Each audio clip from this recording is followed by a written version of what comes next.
It's week 8 in the NFL, and we're helping you set those DraftKings lineups. By doing that, we talk with SI fantasy and gambling analysts Michael Fabiano and Ben Heisler. Fellas, every week we go over the low ownership and the bargain buys. Let's start with the inexpensive players by Fabs. Going to you first. All right, and let's start off with Derek Carr, who's facing the Cleveland Browns at $5,500.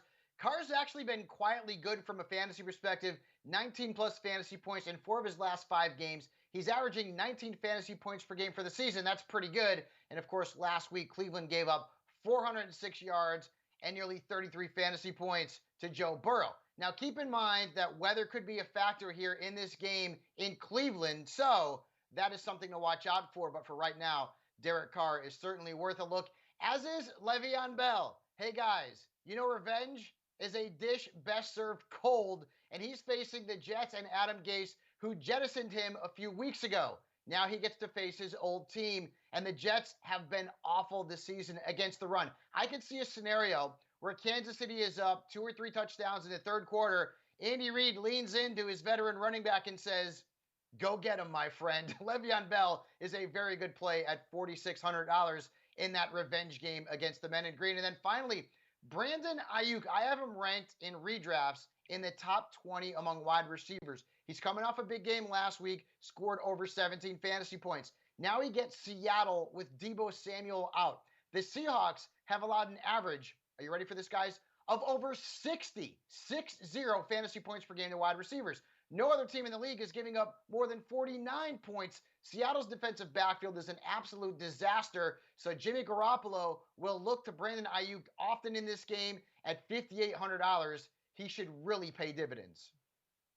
All right, Ben, let's go over to you for the low ownership. And remember, we always want to separate ourselves from the pack, and the low ownership players is a great way to do that. No doubt. And I like the fact that Fabs and I are simpatico here. He's got Brandon Ayuk. I have Jimmy Garoppolo. He comes in at $5,400.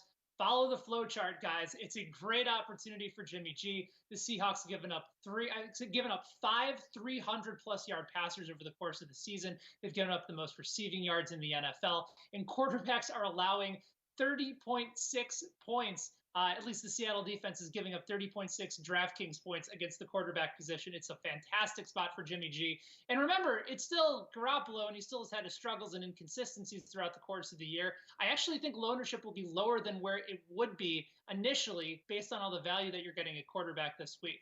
At the running back spot, Jonathan Taylor, normally the fantasy darling the first handful of weeks of the season, but he's been fairly mediocre over the course of the year, but he gets the Detroit Lions on the road. The Lions have allowed more than 114 yards per game to running backs so far this year. It's a positive game script with the Colts favored on the road.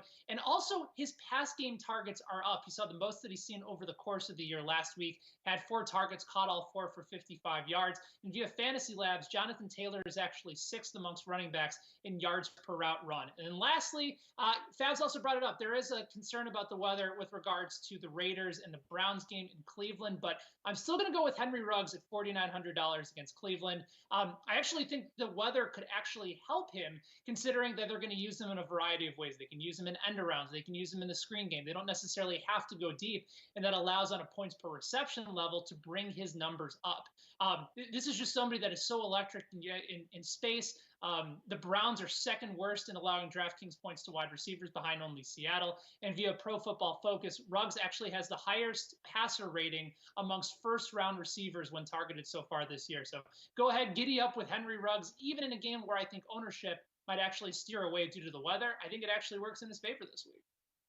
That is just the tip of the iceberg for all of our DFS content. You can check it out, including our DFS lineup optimizer, which is amazing if you're looking to make some multi-entry lineups for a DraftKings contest. Check it out by going to si.com/gambling and sign up for just $19.99 a month.